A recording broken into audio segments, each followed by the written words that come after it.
Hello and welcome back to this course on fundamentals of data science.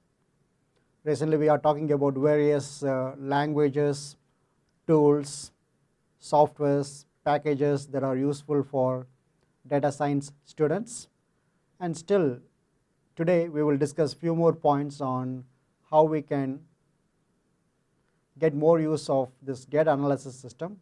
In fact, we do have tools for data analysis.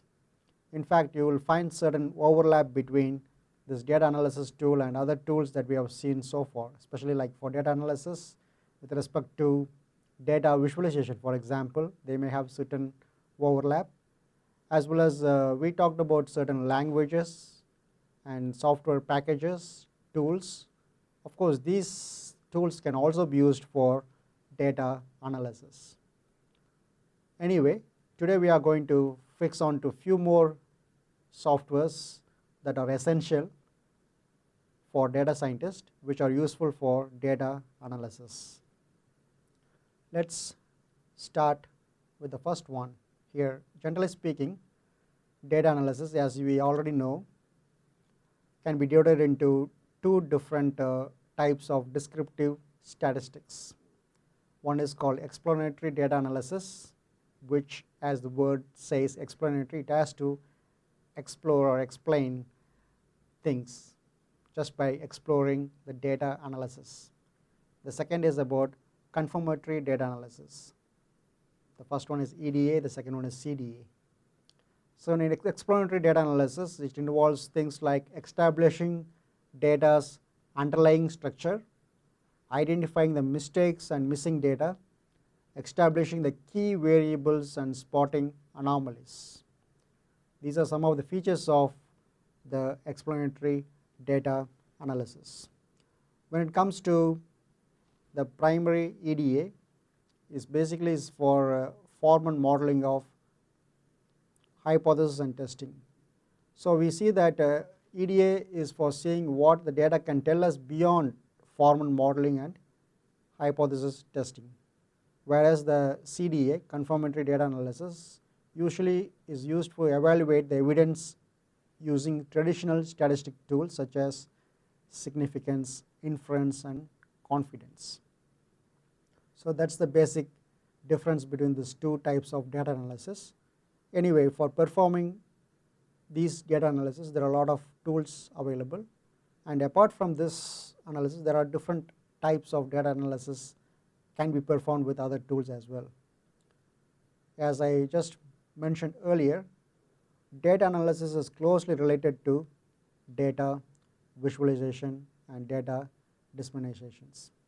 So basically, we see that a lot of different schemes can be used. Let's start from the first one here as we talk about the data analysis. So whenever we visualize the data, somehow you are going to analyze certain features of the data. Just for example, you would notice here is a visualization of data is there, but you can simply analyze that there are certain clusters of data being formed, right? There are some clusters in certain areas. There is some clusters. In fact, even at the center there is some clusters. So I'm just giving you a few examples. So which means that there are some features that are closely connected with each and every nodes that are close to each other. In other words, they are kind of neighbors. And there are a lot of other clusters. They have something to say about the nature of the data that is. If suppose we say the smaller dots are distance from one another, I mean the actual how far it is from the actual other data which are larger, or you can see about the intensity can be described by means of the color. You have the dark colors and the light colors as well.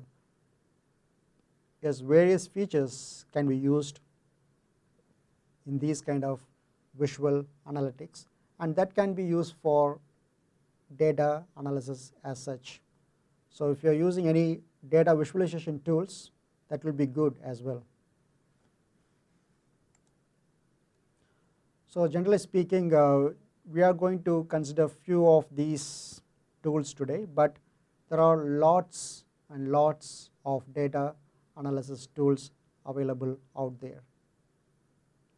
We are going to consider a few of them. Let's discuss about Excel, SQL, SPSS, SAS, Apache, Spark, Hadoop, and in fact the other tools, some of which you already know, like Tabular Public or R Programming or Microsoft PowerBI and Orange. We will consider what is Orange and how we can use to its full.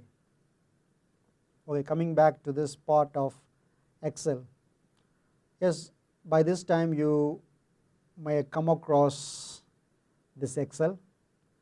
Yeah, Microsoft Excel is a spreadsheet developed by Microsoft for Windows operating system. It can also be right now used in Mac OS, Android, and iOS.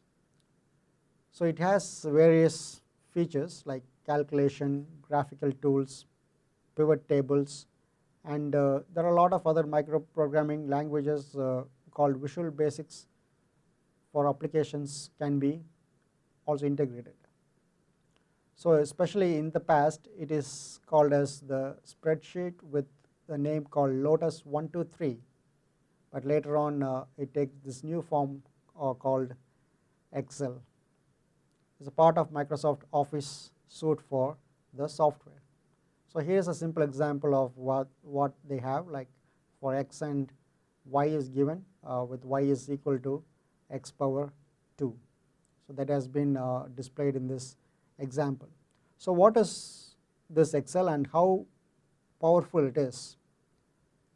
Well, even today, right now as we speak, many companies are using Excel for their data analytics. There are a lot of good informations are available in Excel. Some of the programmers who are used to program for various analytical purpose, in fact they shifted to Excel because maybe their company just needs Excel is quite enough for their analytic purpose. It's not just providing simple analytic, like it can provide, for example, even if you want to do simple regression model or other statistical models, they can be performed using Excel right away. It's quite easy for you to feature this Excel in very powerful way. So what can it give you? It can actually visualize. For visualization purpose also you can use Excel. For simple calculation purpose you can use Excel. For either for small companies or for big companies which performs lot of analysis for including the data analysis for either process can be performed using Excels. So it's kind of a simple spreadsheet, but though it's a spreadsheet, they can have you can add on the pages and references to this Excel as a whole. So a lot of advantage of using Excel in many different areas, especially with respect to tools for data science. This is one of the popular tool. Many students, they forget about using Excel. They feel Excel is some kind of office tool people used to use. It's not just an office tool. It is used in a very powerful way by the companies even today in many different areas. But is it good for, say for example, data science?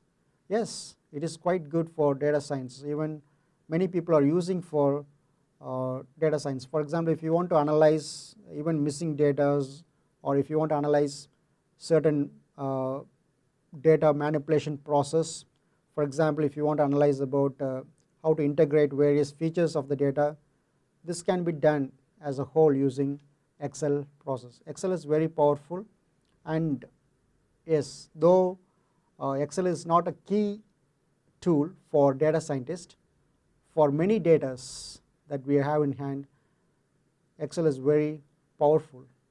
Sometimes you might wonder, like, I'm a data scientist, do I have to learn Excel? Well, you might wonder already that I already know Excel. Well, you can think back again, because many features of Excel, many people, they don't know how to use these features. So that's why I told you, like, still now even many companies are using all the features of this Excel to its full potential. Yeah. Well, this is a good tool to know about it and to work with it. Then comes the SQL. Well, SQL is the structured query language, and as you know, all the data scientists, they always have to work with some kind of database. If they have to work with some database, they have to get to know about tools that are related to these databases. So SQL is one of the powerful tools of a domain-specific language used in programming and designed for managing data, that is used for relational database management like RDBMS, or for stream processing in relational data stream managements just like RDSMS. It is particularly useful in handling data like structured data, that is data incorporating relations among entities and variables. Yes, it is essential for data science students to know at least one of these tools. Like for example, we have this MySQL, that's another tool. Here's a screenshot of MySQL. Sometimes people feel that SQL, like structured query language, is kind of boring to learn. Well, we do have, these days we do have a very interactive environment. In other words, graphical user interface has been provided, so you can use it in a more interesting way. But generally speaking, as we talk about data, as a data scientist, we always talk about different data coming in and going out, and we have to manage these data in a more efficient way. For managing these databases, it is good to know any one of these query languages. It is recommended that you can go ahead and get used to these languages. Then comes this SPSS.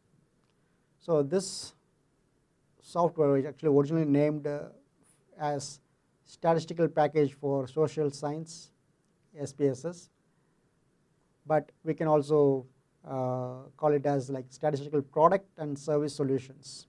So which is now not basically is meant for social sciences, but it can be used for other statistical products and services. As it says, the symbol has also been changed. As you can see, some of the statistical symbols are provided in its recent version. So which means that this is a statistical tool, and it's been widely used for statistical analysis. Just like we can see, Excel is very popular tool for statistical analysis. This is specially meant for statistical analysis. Though we know that Excel is not specially meant for statistical analysis, it is a spreadsheet model which can be used for various applications. Statistics is one of the applications, but here SPSS is specifically meant for the statistical analysis for many applications. So we know that as far as statistical analysis is concerned, it is been used widely in data science. For example, like if you talk about the descriptive statistics, like coming about simple models like bivariant statistics, if you talk about mean, median, mode, standard deviation, t-test, correlations, ANOVA, non-parametric, Bayesian statistics, all these things can be easily performed using SPSS. So this tool is quite powerful. Even if you want to perform simple operations like linear regressions, if you want to do certain predictive analytics, including if you want to do cluster analysis like k-means clustering, they can be performed. And another advantage of this SPSS is that you can integrate the entire system with other existing programs like Python or R extension is given to us. So these days many tools, because many data scientists, they are working on R programming or Python programming. If you do that, and if you want to learn another language, another packages, say for example like packages like SPSS or even some tools like PowerBI or Tabular for visualization purpose, you can still integrate your programming language into this system. This is another one, SAS, Statistical Analysis System. It is another statistical data analysis system framework. So this is a software suite that can mine, alter, manage, retrieve data from variety of sources and perform statistical analysis on it. Yes, why do we talk more about statistics? In fact, as far as data scientist or data science is concerned, more than 50% of the information that we have or the work that we do is all based on statistics. So we should be familiar with all the statistical models. That's why even in this course we are learning more about the statistics, and these tools are related to these statistics are good to know. Once you are familiar with these, some of these tools, it will be very useful for you to get a hold of it. So it is also used for data management, advanced analytic purpose or multivariate analysis, even business intelligence. They are using it for criminal investigation. They are using it for predictive analytics. They are using it. Well, though we are learning about different packages and different languages, different softwares that are used for data science, you don't have to learn all the packages, all the languages. Just choose some of them. For example, in language you can choose one, in the package you can choose one, in the software tools you can choose one, in the visual analytics you can choose one. We talked about like PowerBI and Tableau, you can choose one, for example. Here we talk about SPSS, SAS, you can choose one. Like there are a lot of packages and tools available. You can choose those things which you can get hold of it. In other words, you can get a firm hold of it in understanding how to use it, how to apply it, how to deploy various models.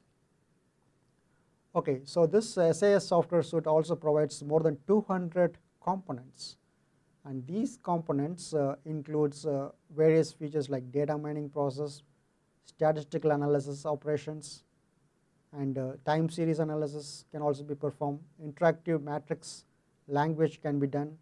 Business intelligence can also be performed. GUI based editors and project managers is also integrated with this. So which means that it's a very powerful tool which includes more than 200 components in it, which is as good as the other one that we have seen earlier. Then comes the Hadoop environment. This Hadoop ecosystem is shown here for our example. The Apache Hadoop is a collection of open source software utilities that facilitates the network of many computers to solve problems involving massive amounts of data and computation. That's why mostly this runs in the cloud. Like we talked about Amazon Web Service, or we talked about Azure. Yeah. So if you want the massive amount of data and computation, you have to use any of those platforms to run in it. And this software frameworks is a distributed storage and processing of big data system, which means that there is a false tolerance in this scheme because it's a distributed system, and we also have the MapReduce programming modules that can be run in this Hadoop Echo environment. So as you can see here, in this Hadoop ecosystem, there are various features like HDFS, Hadoop Distributed File System.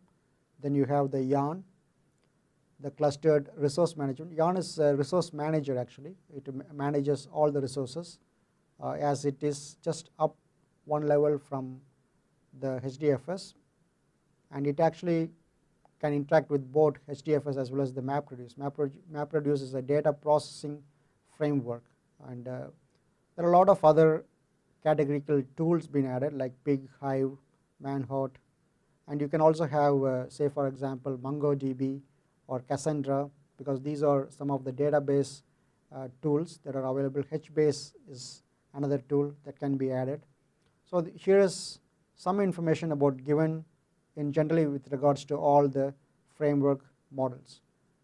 If you look at Hadoop, Hadoop is again a very popular tool these days, but there are some advantage of using Hadoop, also some disadvantage of using Hadoop. if there is a company that has been using a tool like a traditional database or traditional analytical system, they are using, maybe they are using Excel or they are using a simple model, simple database system. They have their own servers, for example, to analyze their system. Do they have to shift to Hadoop? Well, they have to think carefully. What are the advantages of using Hadoop and what are the disadvantages of using Hadoop? Anyway, in this lecture, I'm not going to talk more about Hadoop. We have another time we are going to discuss in detail about Hadoop ecosystem, various operations of Hadoop, as well as we are going to discuss about when to use and when not to use the Hadoop system. But Hadoop is a package that comes with various features. This is open source software, and it's also we have a powerful community to support this Hadoop ecosystem. So if you learn about Hadoop, you can also perform various operations. And this is, as I said, it's an open source software utility. These days there are many virtual machines. They offer this Hadoop system. You can use either Cloudera as a virtual machine. They provide a Hadoop system. You can install it and you can run it right away. Apache Spark, and Apache Spark is also an open sourced distributed general purpose clustering framework, cluster computing framework, and they can provide the interface for programming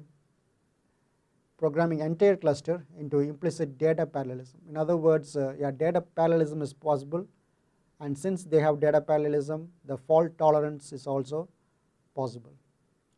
Spark is another popular tool. It also can be integrated with Apache system, and this system can perform some real-time streaming data. So Spark facilitates the implementation of both iterative algorithms, which visits their data set multiple times in a loop. And as its interactive exploratory data analysis can be performed, the repeated database style query is used. That's why at times people also use Spark for the streaming data, because it's going to have a repeated database query, and this Apache Spark can easily be integrated with the Apache Hadoop, and as we also have MapReduce implemented in this Hadoop ecosystem, this Spark can perform better if you're deploying it in the Hadoop ecosystem. It's another framework. If you want to learn, you can also learn this framework. Again, it depends upon the applications and domain that you are going to work in. Suppose some people, they don't want to go for Apache Spark, they go for another similar tools that are useful for their purpose. Then comes the Orange. Orange, many people don't care about this package, but this, I feel, it's one of the powerful tool that is out there, and it's an open source and it's freely available for you to use for various data mining process. So this is the website where you can find this tool, and this tool also provides you free tutorial on how to use it.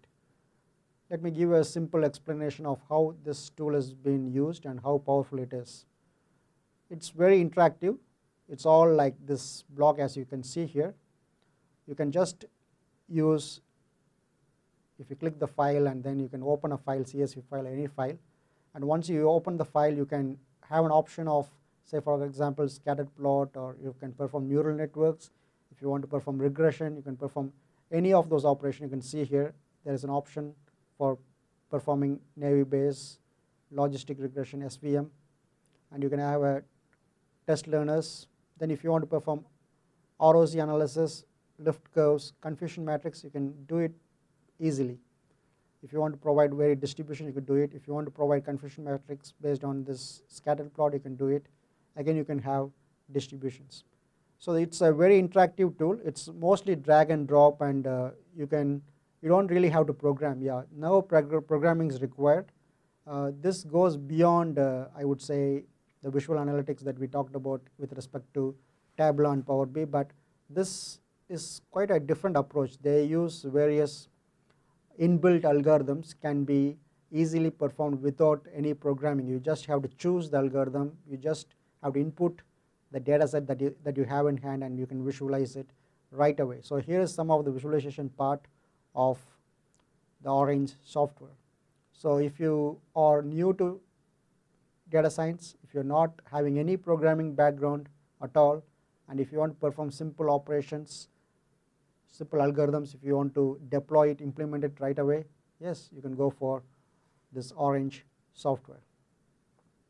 So that's all we have here. There are many other tools. I don't have all informations here in this class. Some of them have mentioned here, like ClickView or RapidMiner, Weka, Google Fusion tables. Like even there are other good sources you can find in Gaggle or GitHub. There are many tools. In fact, if you literally count, I would say that there are thousands of tools that are somehow related to business intelligence, database management, data science, data analysis, data analytics. There are lots of related tools, and also for statistical analysis. Lots of tools are available today, but I encourage you to get familiar with some of the popular tools. We have already seen some examples in the last 2-3 lectures. We talked about languages, software packages, cloud environment which can be used, and other data analysis tools we also discussed about. Get familiar with some of them, and it will be very useful for you as you move forward in this data science course. Yes, data analysis system is quite simple if you use some of the existing tools. We talked about data visualization, right? And we see that there is an overlap between data visualization and data analysis. Yeah, we have to get familiar with some of the tools, and some of the data analysis tools are very useful for performing very hard tasks into a very simple way. It's very easy to understand, and right away you can use some of these tools, just like we have seen today. Like Orange tool is very useful. You can use even without any prior knowledge. Of course, for Hadoop and other tools, we have to learn, and you have to implement it, you have to install it, and you have to write program step by step. It takes quite some time, but some people who are interested in that perspective, they want to learn that tool. So get familiar with some of the tool, get your CV strong with all these tools. So once you're familiar with these tools, whatever the things that we learn in our class, it can be easily deployed, easily implemented using those tools. I strongly encourage you to learn some of these tools and use these tools with some of the concepts that we are learning in our class. Try to implement it. So what do we have next? Next, we are going to talk about machine learning. So that's in for the week 9. So week 9 session 1, we are going to discuss about introduction to machine learning. We will also discuss about supervised, semi-supervised, and unsupervised learning in detail. Mostly this will be a part of the machine learning arrangement, but this will be a core part of data science as well. So finally, we are going to talk about reinforcement learning in our week 9. So reinforcement learning is mostly deals with artificial intelligence. So we will talk about it, but we will not discuss much on implementing the reinforcement learning system. So that's what we have for the next session. I'm looking forward to see you there. Until then, goodbye.